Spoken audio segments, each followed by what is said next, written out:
Hi, Jack. Big Jack. All right, everybody. Let me make sure this thing's working. Hello. All right, it's working. All right, everybody. So my name is Brian Patrick Gordon. I'm a chiropractor from Jersey City, New Jersey. And I was thinking, today's the October 21st. In 10 days, October 31st, there's a woman who we all knew named Elita, and it will be her birthday. She would have been 74. She passed away in 1998.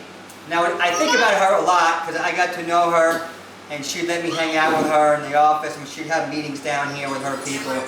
She would have me come to them. I learned a lot just from being around her. But when I thought about her, there were some people who were really hurting. People who had trouble getting along with other people, but around her, they were like little kittens. They just loved her. They were so calm. And that's because Elita, I believe, just expanded herself where she could hold such a volume of love inside of her that these people who normally ran from love because they really didn't love, they had trouble loving themselves or loving others or allowing people to love them. But Elita, she just allowed these people to love her, and in her presence I noticed, I was thinking about it today, like they felt completely safe just to surrender to love in her presence. That's the power that lady had. And she didn't give any speeches to them or anything like that.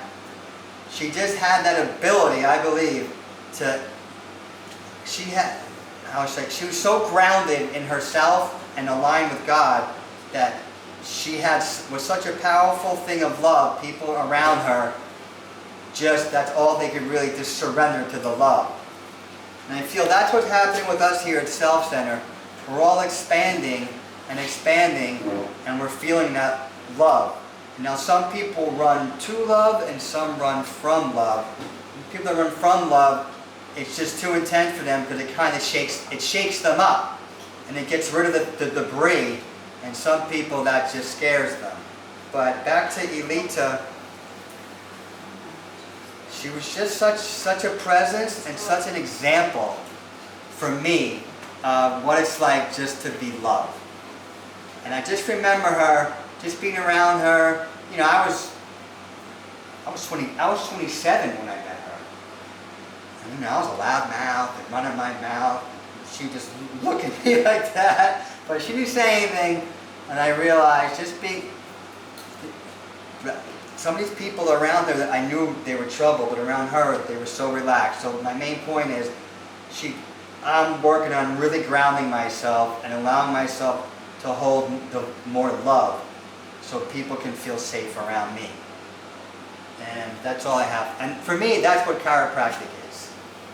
So that's all I have to say. Would anyone like to ask me anything?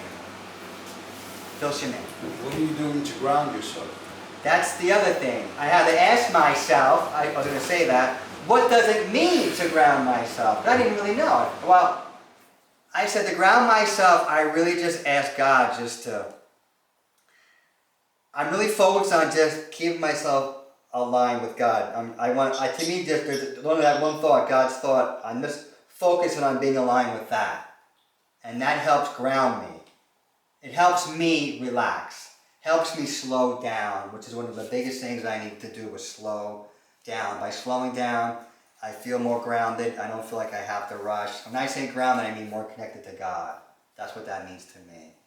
I know there's more to it, and I'm working on it, and I'll get back to you. Anyone else want to ask me anything? Anyone? If not, we'll clap for this in. Very good. I'm just on my phone, so I gotta keep time. Nancy has my phone. All right, so the floor is open, and whoever would like to come up. No. Okay. Mark Johnson. You want time for phone? Yes, if you could, because it's a pain. Boy.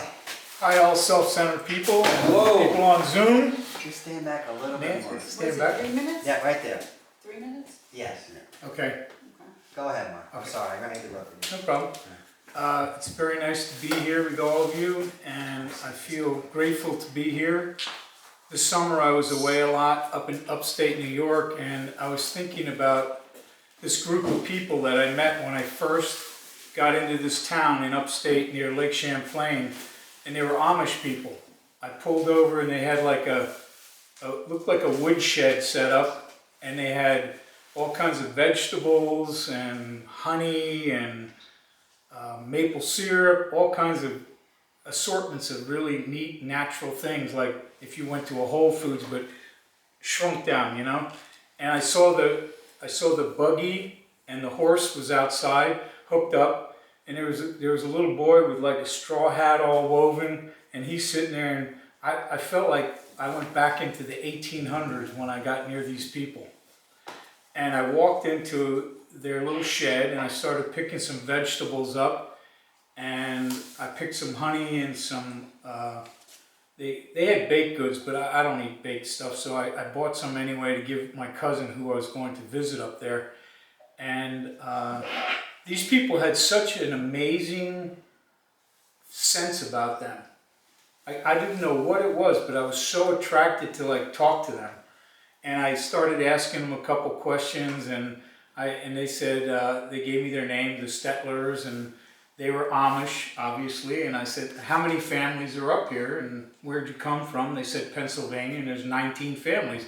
Came in horse and buggy. I mean, that's a heck of a ride to do that. So I only have 3 minutes, and there's a few things I want to share, but I saw them there, and every weekend I would go back upstate for about 3-day weekends.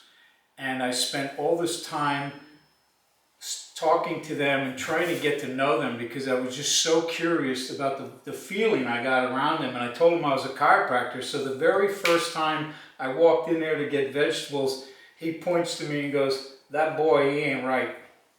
He had a cow roll over on him. So I'm like, okay. So he wanted me to adjust him, because I told him what I did as a chiropractor. And I worked on him. Then he had a daughter there at the same time. This guy has 11 children. And yeah, 11 children. So the daughter was there, and she was doing something, making some baskets up. And I saw her. He asked me to work on her. I worked on her. The next visit I came back, he said, you got to come to the farm. So I went out to their farm, and these people are like so hardy and so amazingly strong. The little girl, there was a 4-year-old girl carrying a piece of log like this, barefoot. They're stacking wood piles up like 18 feet high in this garage, which, okay, time's up. Anyone want to ask Mark Anyway, it anything? was an amazing thing to be around. Anyone? I'll ask you. Bob Lawton. Mark, it was a little hard to hear. You said the boy had what on his body? But the cow rolled over him. Oh, a cow rolled over him. Oh, okay. Yeah. Well, Anyone else want to ask Mark anything? What else did you learn from being around these people? I felt their strength, and I felt like, you know, it felt old school and really strong, and I don't feel that around too much anymore. And these people were like, I think they could do anything. And they had this is one big thing, they lost a son too. They lost one child. And when he said, please don't judge me, but we don't do medicine and all like that. I said, oh no, you don't understand. And he said, because everybody gave them such a hard time, made him feel guilty that they killed their child by not getting medical care. And I just took them like they were right there and just tried to love them up the way they were. And we developed an amazing rapport because of that. But they all had wild things, like a little girl, one of the daughters around 12, had a big water tower fall down and roll over her. And I'm like, how do these people, I know, it's like, oh my God, these stories about the people were just incredible. But anyway, it was such a gift to be able to share chiropractic with them, and for them to share their strength and their belief in God. I could feel like, because they lived totally in that moment for God, and everything comes from God, goes to God from them. That's the vibe I got from them. All right, that's 2 minutes. Okay. Excellent, thank you, Mark. All right, the floor is open for whoever would like to come up. Oi, anyone? That? Rob? Crystal? Yeah. That looks Oh, like yeah, that's it. Roberto Crystal. Yeah. Would anyone else? Don Fernando Mendez. Oh, hi. Oi. Can you, Bob, can you put yourself on mute? Yeah. Gracias. Fernando Mendez, chiropractor here in Brooklyn. So I heard a quote about people getting deprogrammed, right? Some guy said, you can't deal with people with facts. Sometimes things are locked in people in their emotions. You can't reason with them. It's deep in their subconscious. You can't use logic. To protect yourself and just to play along. And I see a lot of people come into my office just the last few weeks. I have to really go, I don't ask too many questions. I go, what brings you in? And the people can't even answer. Some people don't even answer me that. They go, somebody sent me here. I go, okay, or just a lot of that's been coming up because I thought I'm trying to keep everything as simple as possible, and I had just been going, I'm breaking everything down to when this person comes into me, I'm just thinking, serve the person chiropractic, that's it. Because sometimes people go off on tangents. I said, let's just do that, let's keep it simple. I don't know what else to do, I'm just gonna do this. But even that simple thing of serve the person chiropractic, I was going, well, the person, these people come in with a persona, and I really want to serve the highest part of that person, not just what they're presenting to me. Because sometimes the people come in, they don't know what they're doing, or sometimes, bad attitude. So I want to serve the best of that person, but again, it might be a persona. So I said, let me serve the highest of that person. But with that mindset of just loving them up and going in there, some people do have a resistance to that, and all they want you to do is look at their pinky right here, and move it around, play with it, and that's it, And you just have to leave them. And that's hard sometimes, but that's all you can. That's all they want. And if you move past that point, they don't want it. So I haven't exactly figured out what I serve, not the person because it's their persona, or the individual because sometimes they're just presenting what they want. So I even get that out of my head, and just, you gotta have almost a common sense, because if you get lost in I'm trying to love these people up and stuff, it might not work. So obviously you gotta be in that moment and just do what you think is right. And about the deprogramming and not being able to deal with people, the one thing chiropractic kind of overcomes that, because I just don't talk to them, they get on the table, and then they can feel what it's all about and take that, which is probably better than anything I could probably say to them or explain and whatnot. So that's what I have to say. Anyone like to ask Fernando anything? Anyone?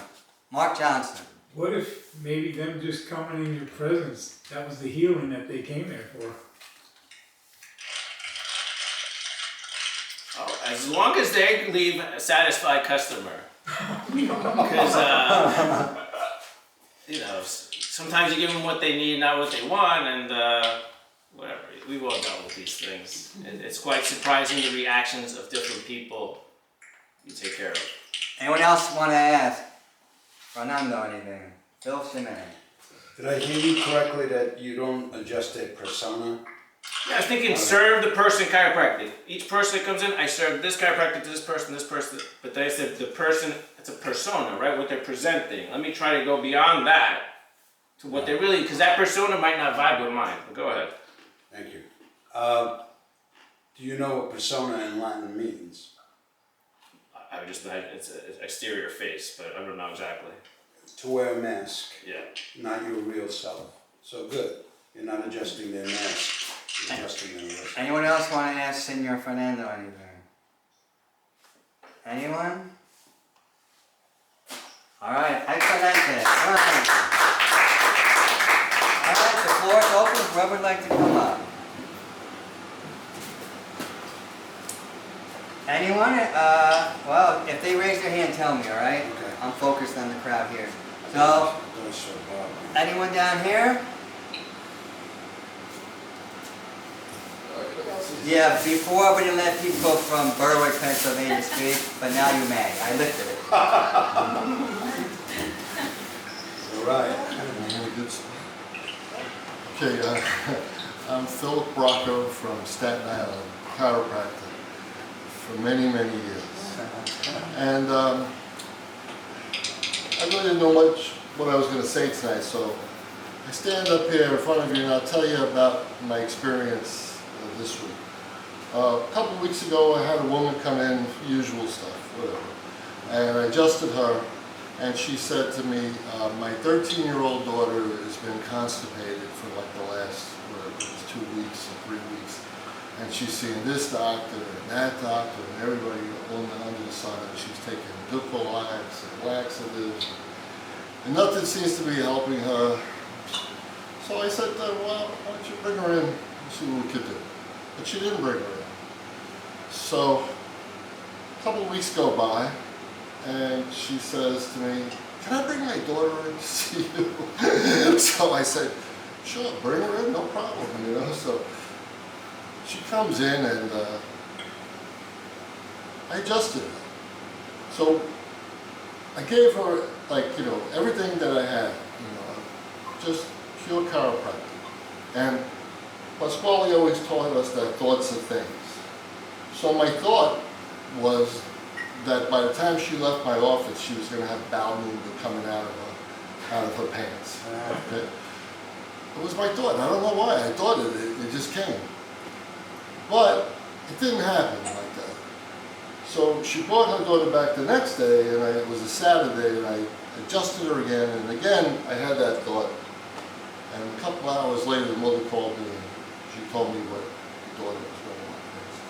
So, thoughts are things. You know. Not that I'm trying to create or work on or try to adjust her for that. But just something that popped into my mind at the time, and I went with that. So chiropractic is very, very powerful. So the mother calls me and she says, oh, my daughter's doing this, she's going at 2 or 3 times. I said, oh, that's great. And all I said to her was, you know, chiropractic is very, very powerful. And she's telling me that she's taken her daughter to this specialist and that specialist and this one. So I said, if I was you, when you go to that specialist the next time, tell them that you took her to a chiropractor, and that's what happened. I said, and let's see if he calls me and asks me to adjust his patients with the same problem. And that's my story. Would anyone like to ask Phil Bracco anything? Anyone? Anyone? Stand over here. One more time, anyone?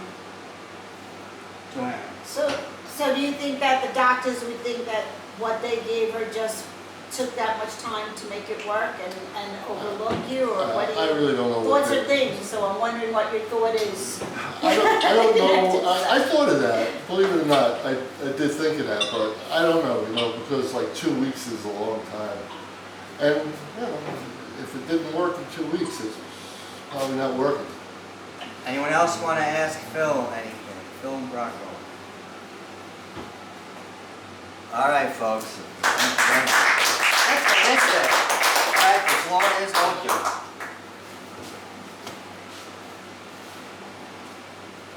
Anyone, whether you're on Zoom, we got Nancy here on the FaceTime. Anyone? All right, let's go. I'll ask again. Would anyone else like to come up? Understand? Introduce yourself. Where you from? That's all. Sing a song. All right, one more time. Anyone else? Well, Bob, Chris, Bob Watton. Crystal. Let's go. How about go Bob Crystal? Bob Crystal, you go, then Bob Watton. All right, Bob. Bob Crystal, you're up. So, Point New Jersey. Am I on? Yes. Turn up. Okay. Go ahead, Bob. So, alright. So, Bob Crystal, Point Pleasant, New Jersey. Thank you for having this meeting. We got here a little late because we couldn't get off the phone with my daughter. It's always precious time when we spend any time with her. And as you probably, most of you may know, she's at Sherman right now, about to graduate in December. So that's pretty exciting, and we're all happy for her and happy for this world to have another chiropractor come into it. So I don't know that I have too much to say. The office has been busy and the people are wonderful that come to our office. I mean, I don't expect them to understand chiropractic at the level that we necessarily have understand it at. But that's okay. They get it at whatever level they're supposed to get it at. You know, they're busy with other stuff. They don't have time to think about some of the things that we sit around thinking about. You know, at the same time, you know, they know that it helps them, and they know that it's something that makes their lives better and gives them more peace and more ability to function properly. You know, and I think that's probably one of the greatest things about chiropractic is that it has that great ability to have each person perform at a higher level than they really ever could have had they not been getting checked and adjusted. That's it. Okay, would anyone like to ask Bob Crystal anything? Anyone? Wait, Bob, I missed the one part. When is she graduating, Melissa? December. Oh, wow, 2 months, okay.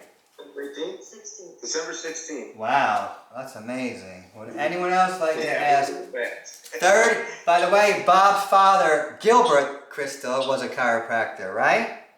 Third generation. Yes, that's true. I took care of some people that Bob's father has adjusted. Nice. Bob one. Bob, you want to ask him something, Bob? Bob, is your daughter going to come back to New Jersey, or is she going to stay down in the South? You know, if I told you that what she was going to do now, that might not be true tomorrow, so I'm just going to wait and find out. There you go. All right. Ask him how many years has he been in practice? Bob, how many years have you been in practice? 1986. So that's 37, yeah, 37, wait, am I right? Yeah, 37 years. In 37 years. All right then, and we'll get one more for Bob, anyone. Oh, I got one. Go ahead, Phil Chimay. Has my brother come to see you? Yeah, I can't say that's against SEPA. HIPAA. Call up Bernard later and ask him. All right, folks, we'll clap for Bob. All right, now we got Bob Watton up here. Go ahead, Bob. You still want to go? Yes. Go ahead, Bob. And, 1986 was when I graduated high school.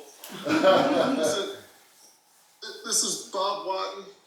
I practice in Brooklyn. I've been having a lot of people, you know, for a while saying, oh, you know, Doc, when you cracked me the last time, they keep saying the crack word, the crack. And some of them I joke around with. I say I don't do crack and I don't sell crack and I don't advocate doing crack. And some of them laugh, but you know, I think of D.D. Palmer and the 1910 book, The Chiropractor's Adjuster, because part of that book was about him correcting people's thinking, and he mentioned that a couple times, that he wasn't just correcting people's spines or adjusting people's spines, but he was also correcting their thinking when their thinking was off and their thinking was, you know, misaligned or however he termed it.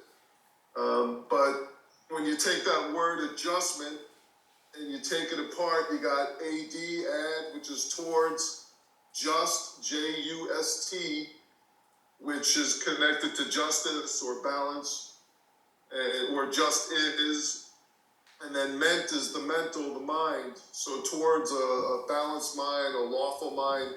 So I think that's a very apropos word that D.D. Palmer chose to use. And, you know, hopefully these people will get it to the you know, to vibrate into their cells and let go of the crack. The other question I have for everybody is, because I don't pretend to have the answer for this, is when you look at the dollar bill and it says "In God We Trust," what does that mean to you? And I remember when Pasquale was talking about the 10 Commandments, and he was saying, with one of the commandments, there shall be no other gods before me. And he said it was an omission that there are other gods. So what God are they talking about also on the money, on the back of it? And is it their God? In God we trust. Who's the we? Is it the Federal Reserve? Is it we, the people of the United States of America? So these are questions, because it's almost like a just do it from Nike. It just says just do it. In God we trust. What are we trusting in? Are we trusting that the fiat money actually has value? That's all I have to say. Would anyone like to ask Senior Bob Watton anything? Anyone? One more time, anyone? Phil Scime. What does he mean when he says, "In God we trust"? What do you mean, Bob? Yeah. Well, yeah, he wants to know, what does Bob Watton mean? Well, as I said before, I really don't pretend to know, and that's why I was throwing that out to, this is, a whole group of people we have a lot of minds, we have a bigger mind than just our own personal mind within this group. I've heard the acronym for God, especially when it relates to the money. GOD is guns, oil, and drugs. Because those are the big money makers, aren't they? Yeah. The guns, the oil, and the drugs. So I've heard that explanation, and whether I think that's true or not, I don't know, but it's kind of interesting how that connects. Anyone else want to ask Bob anything? One more time, anyone? All right, Bob, thank you very much. Anyone else want to speak? Sir and Jack are busy. Anyone else? All right, then. We're going to bring them up, folks. The features... Wait, Joanne, wait till you're ready. Yeah, where's your? So we're going to have the featured speaker this evening will be Phil Scime. We'll clap for Phil.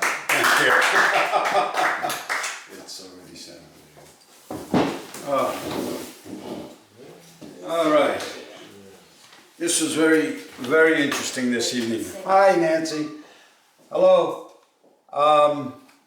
First of all, I want to thank everyone for coming this evening. It's an honor and privilege to dispense my nonsense, and I'm going to say it that way, and I'll explain it later, my nonsense to you. Again, I do not wish to offend anyone, any religion. I'm not trying to promote any religion. I'm using this as my reference source to understanding Phil Scime a little better. Not you guys, me. Again, this is right for me. Doesn't have to be right for you. But it's certainly not correct. As I explained in the past, the difference between correct and right. Right is from your perspective. Everybody is right from their own perspective. Correct means the heart is cor rectus. Heart is upright. And if you look at a picture of Jesus, you see that his heart is in the center and upright. So when your heart is not biased or leaning to the left, then you'll be correct. Right now you're right. I'm right. We're all right. So nobody's wrong from their perspective. So again, I'm not promoting a religion. I'm just using this as a reference. So thank you for listening for that. I want to start tonight with a very quick story. There was this man under a lamppost, and he's searching, and he's looking. A policeman happened to come by and said, "Excuse me, are you looking for something?" "Yeah, I dropped my car keys. I can't find them, and I need them to get home, and I lost them." And the officer says, "All right, I'll help you look." And they're looking. After 10 minutes, the officer said, "Wow, I don't see anything. Do you see anything?" "No." He says, "Are you sure this is where you dropped them? Could you have dropped them also, somewhere else?" He says, "Oh yeah, I dropped them over there." And the other says, so why are you looking here?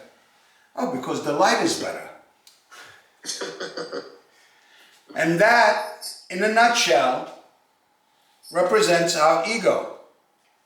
Our ego is always going to look to a place that is very familiar to it for the answers that it's seeking. It's not going to go into a dark place in here, inside. So it looks out there for the answers. It's always seeking. It's always adventurous. It's always trying to satiate itself with these things that we call experiences. I need to climb a mountain. I need to go sailing. I need to hike. I need to write a book. I need to do this, that, and the other thing. And you ever notice it leaves you wanting. It always leaves you wanting for more. Hemingway, remember Ernest Hemingway, the writer? He committed suicide at 65. But Hemingway's code, he actually made a code. He says that you know what makes us happy as human beings? Not the goal itself. It's the pursuit of that goal. So as soon as you attain the goal, it's short-lived, and then you go and try to pursue another. And there he's talking about the ego. Now, the reason why I have this book tonight, there you go, I got my glasses. Don't I look erudite? Who are you kidding, Phil? All right, I'm going to read a quick passage from here. In chapter 1, in chapter 1, God said, let us make man in our image. Male, female, he created him, her, them both. Right? Pat told us God is not a creator, it's an imager. Never understood what he meant. I finally got it. I always left it in the back of my head. It finally came to me what he meant. In chapter 2, it's an interesting. You have a second creation in chapter 2. Okay? The Lord God formed Adam from the clay of the ground, and he breathed the breath of life into his nostrils, and Adam became a living soul. That denotes that prior to breathing the breath of life into Adam's nostrils, he was a dead soul. And it got me thinking.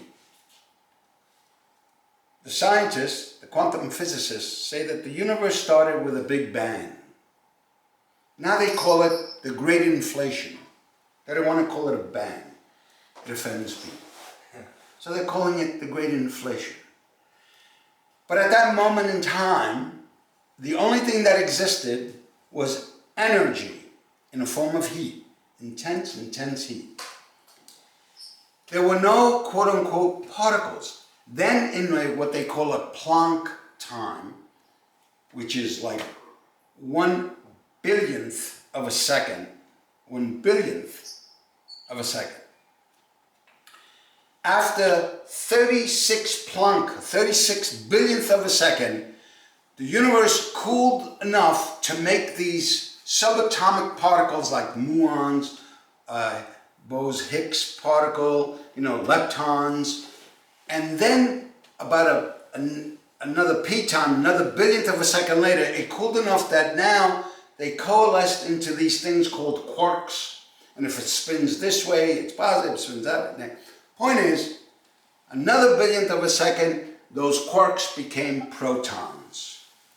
And what do we call a proton? An atom. Now what's the difference between atom and atom? Phonetically, nothing. Atom or atom, phonetically, sound the same. Now let's think. For a moment, I was thinking. So wait a minute. God breathed the breath of life into Adam's nostril and he became a living soul. This is a soul. Concrete is a soul. Everything has a soul, but not everything has what Pat used to call quickening, or the spirit that animates that soul, gives it life. So this Adam that came into existence was a soul, but it wasn't living yet. The Spirit of God, or excuse me, the Lord God, which I always question, why does it say God and then Lord God? What is a Lord? Is an underling to a king. You have the king, then the lords. Am I right? The lords have to talk, get their permission from the king. So why did Lord God create Adam? You see, God created man in his image, which is an imager, as Pat said. Makes a lot of sense. The image of God. But now this image, if I take an image from a projector and I point it into space, what do I see? Nothing. You need a screen to reflect that image back, correct? And then I see the film on the screen. Well, in the same way, God imaged man, male, female. But as he imaged it, he couldn't see anything. I'm anthropomorphizing it, meaning God is a man or a being, but it's not. It's just to tell a story. Couldn't see anything. So the Lord God, hold it, I got it. I'll create the screen, the material, the matter, so it can be reflected back to you, God. And now we are the image or the reflection of this thing called God. So how does this relate to chiropractic, and how does this relate to this thing called the ego? Glad you asked, because I was asking these questions. And in Genesis 3, verse 14, right? Genesis 3, verse 14. Not Genesis, Exodus, I'm sorry. Exodus 3, verse 14. Ready? I love this. Bear with me. And Moses, he's up on Mount Sinai. You know, he's going to come down with the 10 Commandments.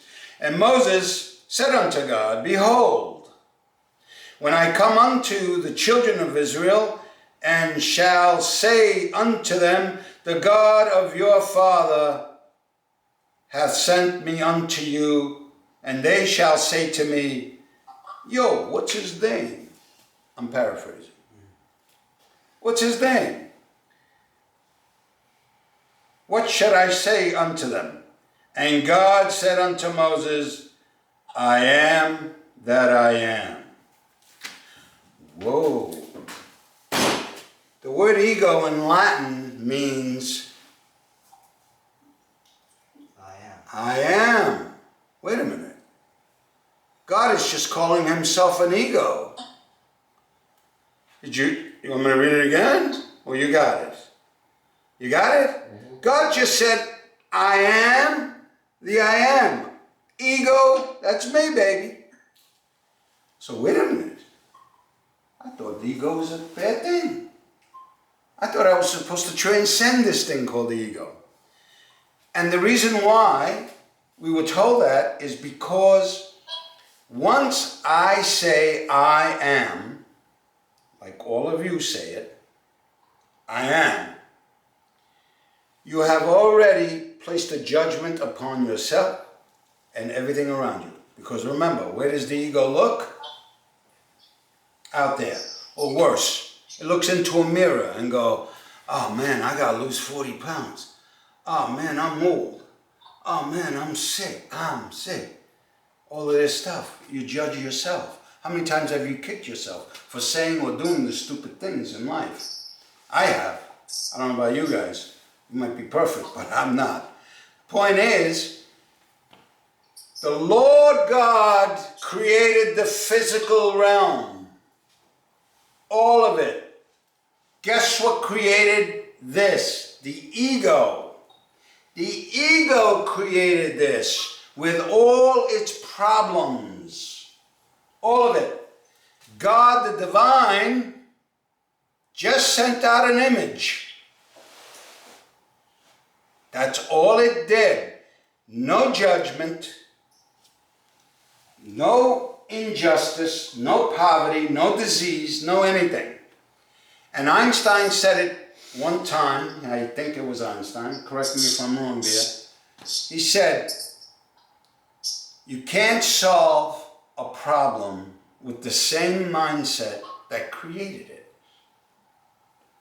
So how, in God's name, can we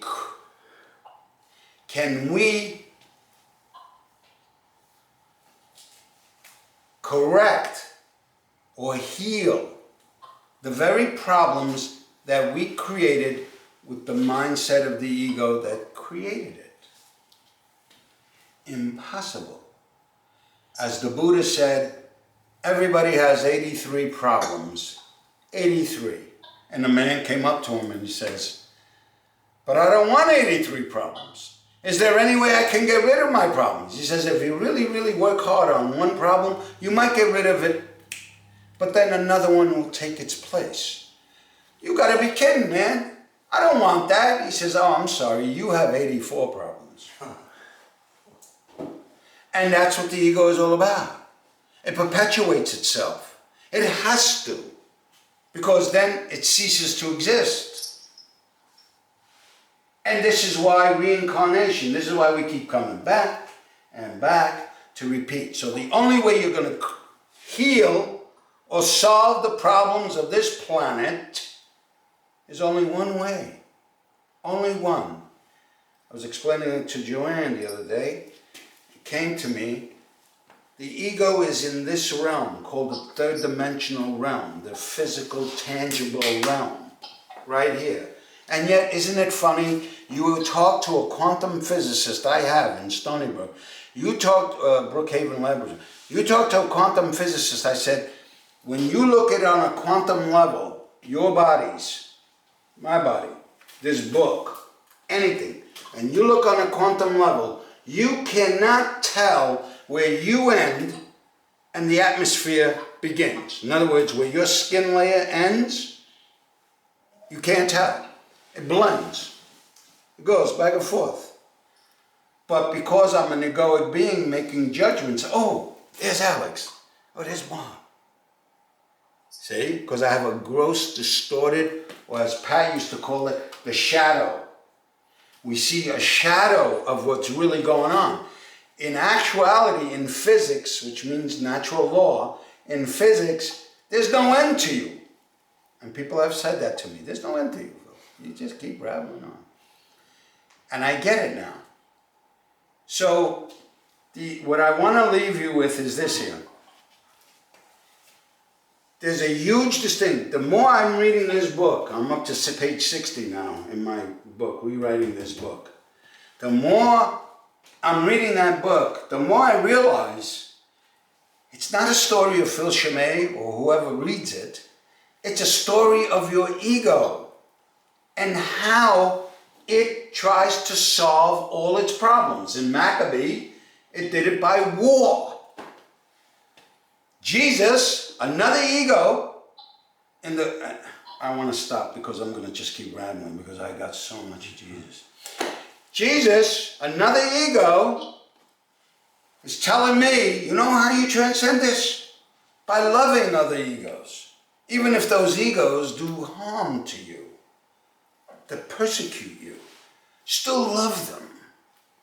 But that's still an ego trying to solve an ego's problem with the same mindset.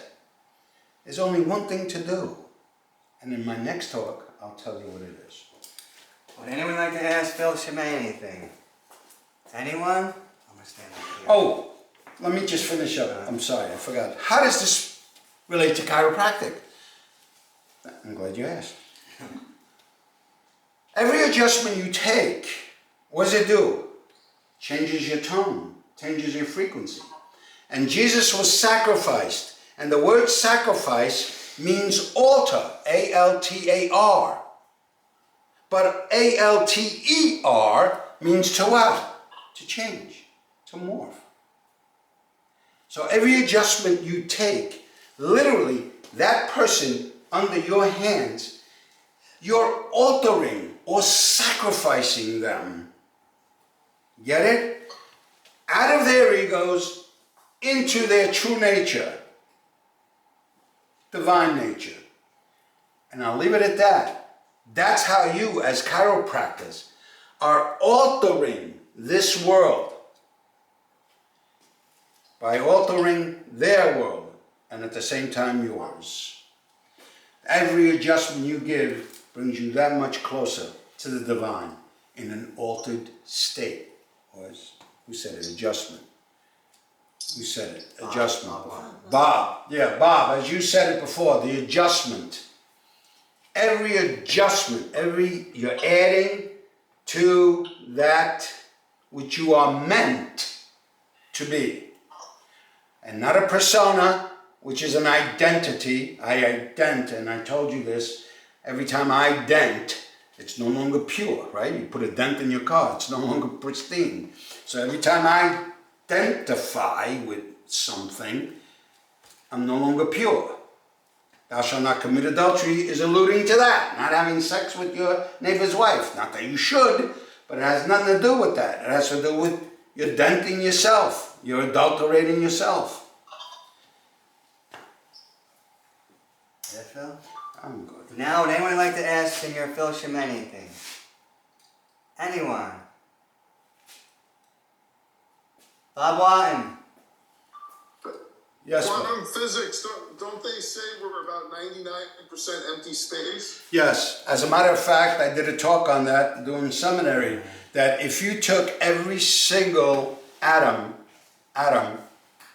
that you possess and took away that space, every single human being, all 8 billion of us, all of us, could be put into a size of a sugar cube. All 8 billion, not just you. 8 billion people take the space out of in between the atoms. As a matter of fact, if you made the nucleus the size of a grape, well, this is a bad example, but the size of a grape, you know where the nearest electron is? Size of a grape. The closest electron is Montauk Point. So, how much space is there? That now if we took all that space and every human being on this planet could fit in a sugar packet or a sugar cube. Can you imagine? So what am I talking to? Space, or the image that is trying to reflect itself back. Anyone else like to ask Phil anything? Anyone? Let me look at, anyone? Phil, is there a difference in that Bible? Some of the, when it says Lord and Lord God, some of them have a capital L-O-R-D, some have a lowercase L-O-R-D. I think that was the editor's discretion, but having said that, Yeah. I always thought that Lord and God was the yin yang or the male female. And the male, like she, the Lord God, she, the Lord God, is the creatrix. She's the one that created everything. But if you want a house built, the very first thing the builder is going to ask is, do you have blueprints? If you say, I don't know, what kind of house can he build you? If you don't know, what is he going to do? So God, this is what I used to think, gave the blueprint of man, and the Lord God, the female, took that blueprint and created everything. That's what I used to think. Now I think something different. And maybe next year I'll be thinking something different. But for now, it makes a lot of sense to me. That's the difference. The Lord God is the God of the ego. God is our true home, the divine. Anyone else like to ask Phil Scime anything? Anyone? Anyone? One more time. Anyone? I'm looking. Bob Watton, once again. Yes, Bob, thank you. So everything you say, does it have sense or nonsense? It's all nonsense. Now, most people think it's gibberish, and which it is in itself. But what I'm talking about, N-O-N, slash, sense. See, we're here to supposedly sense and experience things through our five senses.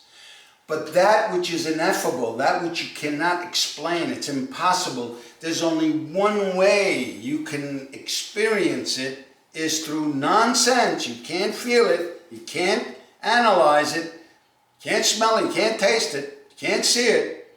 You have to experience it in the sense of, without your senses, go inside. The ego is no longer in play. You go inside as your grounding. You go inside, and just as the good book says, be still and know that I am God. God, not Lord God. Not Lord God. I want to impress that upon you. There's a huge difference between Lord God and God. Be still and know that you are God, not the Lord God.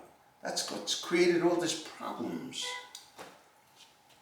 Anyone else like to ask Senior Fellowship anything? Anyone? Anyone? So you're right, Bob. I am full of nonsense. Anyone else? All right then. Thank you, Phil.